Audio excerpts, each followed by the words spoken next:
तो hello and नमस्कार भाई लोग, आप सभी का स्वागत है हमारे चैनल के ऊपर। और आज हम बात करने वाले हैं इंडियन क्रिकेट टीम के बारे में। टी20 वर्ल्ड कप के लिए जो हमारी स्क्वाड अनाउंस हुई है और जो सिलेक्ट हुई है और जो न्यूजीलैंड के सामने खेली है, जो थोड़े से प्लेयर इंजर्ड हुए हैं, जो थोड़ी बहुत टीम में चेंजेस हो सकते हैं, क्या हमारी प्लेइंग 11 हो सकती है, कौन से प्लेयर्स ऐसे हो सकते थे जो आ सकते थे या फिर अभी भी आ सकते हैं, और किस तरीके से पूरे वर्ल्ड कप में कौन सी टीम हमारे लिए खतरा हो सकती है और कौन सी टीम जो है हमारे लिए मजाक का विषय बनेगी, उस चीज़ों के बारे में आज हम बात करेंगे। तो जी हाँ, सबसे पहले टीम हम अपनी स्क्वाड की बात कर लेते हैं। इस वक़्त जो हमारी टीम है वो टीम नहीं बल्कि एक दानवों की सेना है, जो मतलब सिर्फ़ और सिर्फ़ संघार किए जा रही है। एक भी टी20 इंटरनेशनल सीरीज़ हम हारे नहीं हैं 2024 से लेके आज तक। जब हम लास्ट वर्ल्ड कप जीते थे उसके बाद हम कभी हारे ही नहीं हैं, अनबीटन चले आ रहे हैं उस टीम के साथ, सूर्य कुमार यादव की कप्तानी में। और अब तो उनकी फॉर्म भी बहुत अच्छी चल रही है, जिस चीज़ का थोड़ा बहुत कंसर्न था। तो अब हम टीम की बात करते हैं। तो सबसे पहले कैप्टन सूर्य कुमार यादव, ये इकलौता एक बहुत अच्छा ऐसा डिसीजन था जिसके साथ हर कोई एग्री करना चाहता है कि सूर्य कुमार यादव ही एक ऐसे प्लेयर थे जो टी20 इंटरनेशनल्स में कप्तानी डिजर्व करते थे। क्यों नहीं दूसरे प्लेयर डिजर्व करते थे, इसके बारे में भी मैं बोलूंगा। As a player Hardik Pandya और जसप्रीत बुमराह जरूर डिजर्व करते हैं कैप्टनसी। कैप्टनसी ब्रेन भी बहुत अच्छा है उनका। गुजरात टाइटंस को एक बार जिता चुके हैं, एक बार फाइनल में भी पहुंचाया है। लेकिन क्यों सूर्य कुमार यादव, इसके पीछे का एक बहुत ही सही रीजन जो दिया वो ये कि सूर्य कुमार यादव ना तो टेस्ट टीम में है और ओडीआई टीम से भी 2023 के बाद वो बाहर ही चल रहे हैं। तो वो पूरी तरीके से एक टी20 इंटरनेशनल स्पेशलिस्ट प्लेयर हैं। और ऐसे प्लेयर की खास बात ये होती है कि ये प्लेयर कभी भी रेस्ट नहीं लेगा, क्योंकि ये सिर्फ टी20 इंटरनेशनल खेल रहा है। ये हमेशा आपके लिए अवेलेबल रहते हैं। ये आपके लिए एक बहुत अच्छी चीज है। और दूसरी चीज, जसप्रीत बुमराह का वर्कलोड आपको मैनेज करना पड़ता है।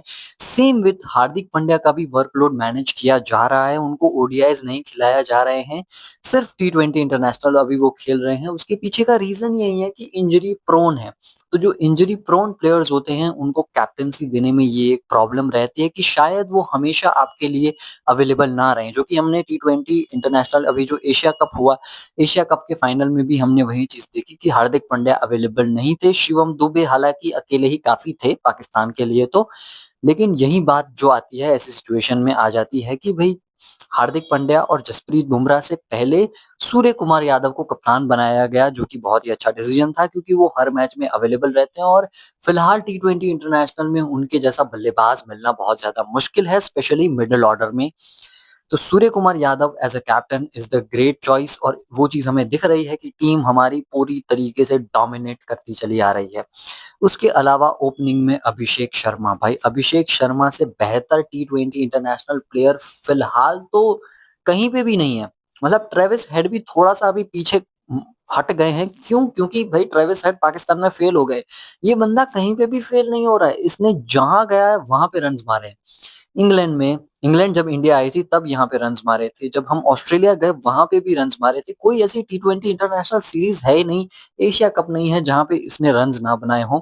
अभिषेक शर्मा पूरी तरीके से तोड़ फोड़ मचा रहे हैं हर तरीके से। और फिलहाल इंडिया के लिए ही नहीं पूरे विश्व में बेस्ट टी20 इंटरनेशनल बैटर अभिषेक शर्मा है, जो कि हमारे लिए ओपनिंग करते हैं। ओपनिंग में थोड़े बहुत कंसर्न्स रहे, लाइक संजू सैमसन आए, फिर शुभमन गिल को वापस लाया गया, अब ईशान किशन के बारे में बात चल रही है। ओपनिंग के लिए थोड़ी से कंसर्न्स रहे हैं, लेकिन फिलहाल मुझे नहीं लगता कि यहाँ पे अभी कोई कंसर्न है।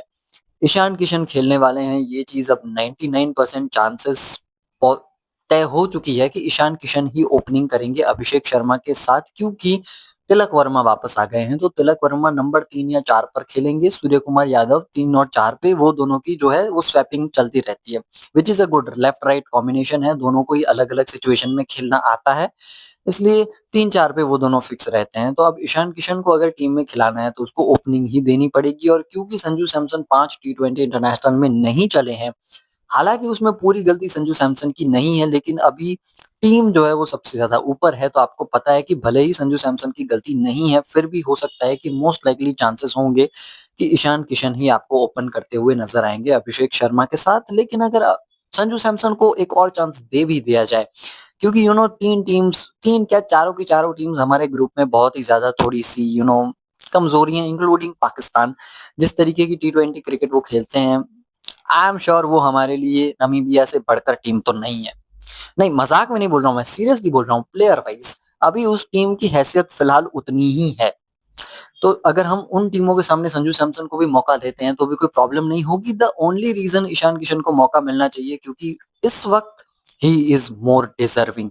और डेफिनेटली जब हम लीग स्टेजेस पे पहुंचेंगे, सेमीफाइनल्स, फाइनल्स, नॉकआउट मैचेस होंगे, वहां पर आप चाहते हैं कि आपके बेस्ट जो प्लेयर फॉर्म में है वही टीम के अंदर रहें। तो हो सकता है कि संजू सैमसन या ईशान किशन में से कोई एक खेलेगा, जो कि मोस्ट लाइकली है कि ईशान किशन शायद खेल जाए।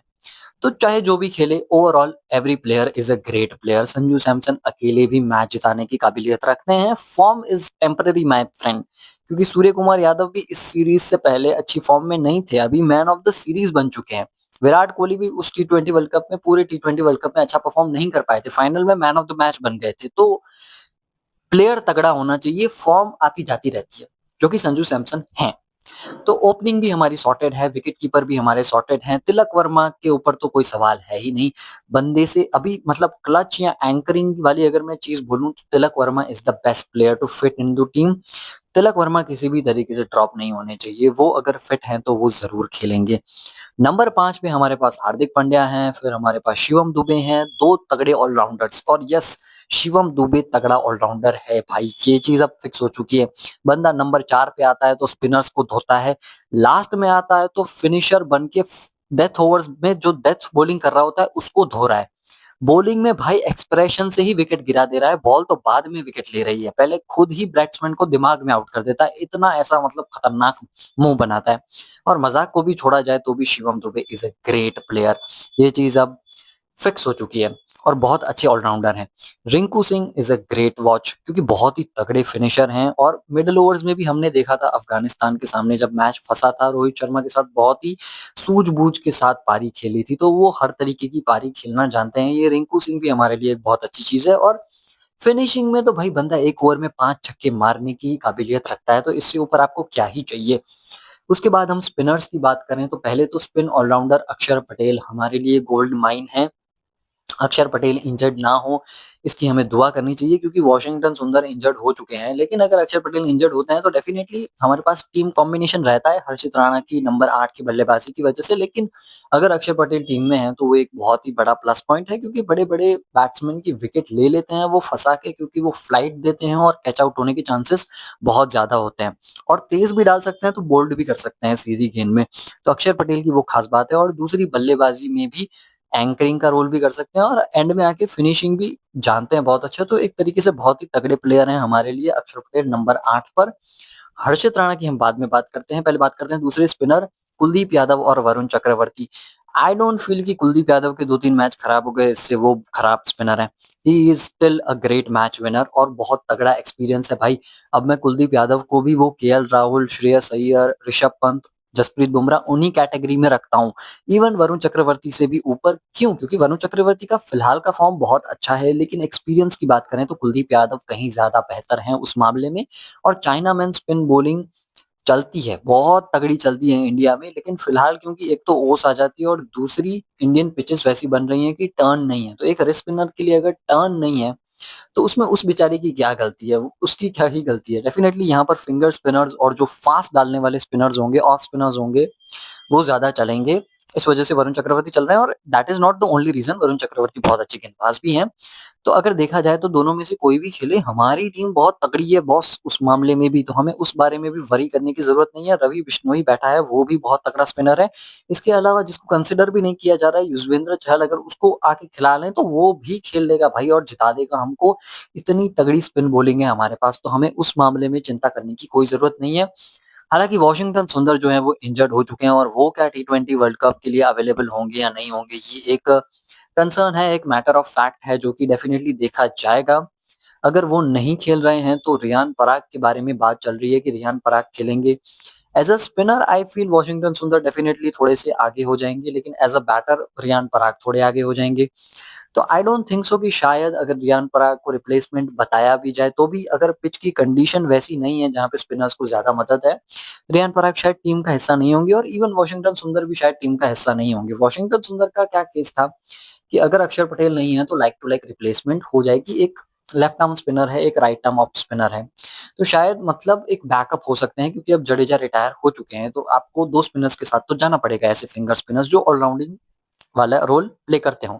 Riyan Parag like to like replacement नहीं है लेकिन बहुत ही अच्छे फिनिशर, बहुत ही अगले तगड़े मतलब शॉट्स बहुत तगड़े हैं और मैच हमने देखा आईपीएल में वो क्या कर सकते हैं, 6-7 छक्के साथ में मार सकता है। इससे बढ़िया और ही क्या ही चाहिए आपको बल्लेबाजी में।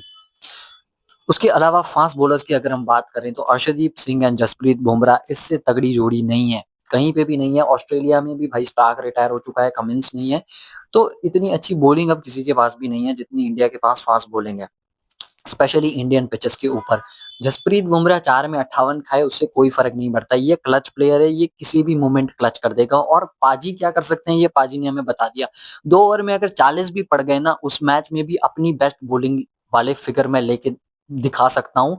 ये चीज दिखाई, 2 ओवर 11 रन 4 विकेट ले ली उसके बाद। तो Arshdeep Singh is also a clutch player, उनको पता है कैसे बॉलिंग करनी है ऐसे सिचुएशंस में। और अगर गेंद शुरुआत में हिली तो वो जो 2 में 40 पड़े ना वो 2 में 4 भी नहीं पड़ेंगे, वो तो बॉल हिल नहीं रही, इस वजह से अर्शदीप सिंह स्ट्रगल कर रहे हैं थोड़ा बहुत। उसके अलावा Harshit Rana, personally I would say कि डेफिनेटली जब उनका इंक्लूजन हुआ था तब हर किसी को प्रॉब्लम हुई थी इंक्लूडिंग मी। मुझे भी लगा था कि यार कैसे, मतलब दूसरे प्लेयर्स भी तो हैं आपकी टीम में, लेकिन फिलहाल टीम कॉम्बिनेशन के हिसाब से मुझे लगता है कि हर्षित राणा अभी फिलहाल आपके लिए एक बहुत बड़ा प्लस पॉइंट है। क्योंकि अगर अक्षर पटेल इंजर्ड होते हैं, क्योंकि अगर आपको एक एक्स्ट्रा स्पिनर खिलाना है या फिर कहीं पर आपको बल्लेबाजी नंबर 8 तक चाहिए तो हर्षित राणा अब वो चीज कर सकते हैं। और एक फास्ट बॉलर तगड़ा है, मतलब ठीक है इकोनॉमी थोड़ी ज्यादा है लेकिन ओवरऑल अगर देखा जाए तो उनको आप मेन बॉलर के रूप में तो नहीं खिला रहे हो ना। टीम कॉम्बिनेशन अगर आप देखो तो वो कौन से पेसर हैं, वो या तो तीसरे पेसर हैं या तो वो चौथे नंबर के पेसर हैं, विच इज ओके। इतना भी बुरा बॉलर नहीं है कि तीसरा या चौथा बॉलर भी नहीं हो सकता वो टीम का, वो हो सकता है ऑफ कोर्स। और इंक्लूडिंग दैट एज ऑफ हर्षित राणा, 24 साल के हैं यार, 24 साल कुछ उम्र नहीं होती भाई। एक बहुत ही पोटेंशियल है फ्यूचर का हमारे लिए अगर अच्छा कर जाते हैं तो ओवरऑल इंडिया की टीम बहुत तगड़ी टीम है। किसी भी तरीके का कोई लूप होल यहाँ पर नजर नहीं आ रहा है, हर तरीके से मार रहे हैं, पीट रहे हैं और धुलाई हो रही है। और जिस तरीके की पिचेस में हम खेलने वाले हैं ये टीम बहुत ज्यादा खतरनाक होने वाली है, क्योंकि हर पिच जो इंडिया की हम खेलने वाले हैं वो वैसी ही पिच होने वाली है। शायद सीएसके में जो हमारे मतलब चिन्ना स्वामी नहीं, चेपॉक स्टेडियम जो होने वाला है उस पे हो सकता है कि शायद थोड़ा स्पिन का रोल हो। इसके अलावा सारी पिचेस ऐसी ही होने वाली हैं जहां पर ओस आएगी और बड़े बड़े स्कोर्स बनेंगे। तो उसमें तो हमारे दानव छोड़ेंगे नहीं, क्योंकि एक दानव भी अगर चल गया तो भी 200 पार हम चले जाते हैं। तो 2-3 दानव अगर एक साथ चले गए, और स्पेशली मुझे लग रहा है कि हम नामीबिया के साथ हम शायद नहीं खेलने वाले हैं, लेकिन जो भी ग्रुप में हम खेलने वाले हैं उस ग्रुप में अगर कोई भी टीम हमारे हत्थे चढ़ गई उस तरीके की सिचुएशन में तो भाई बहुत रन पड़ेंगे। तो पहली बैटिंग हमारी ना आए इसकी वो प्रेयर करें। हालांकि एक टीम तो बॉयकॉट ही कर रही है कि हमको खेलना ही नहीं है, वैसे ही पता है कि ह्यूमिलिएशन होगी और हारेंगे, इससे अच्छा बॉयकॉट कर देते हैं, बच तो जाएंगे पिटाई से। No worries.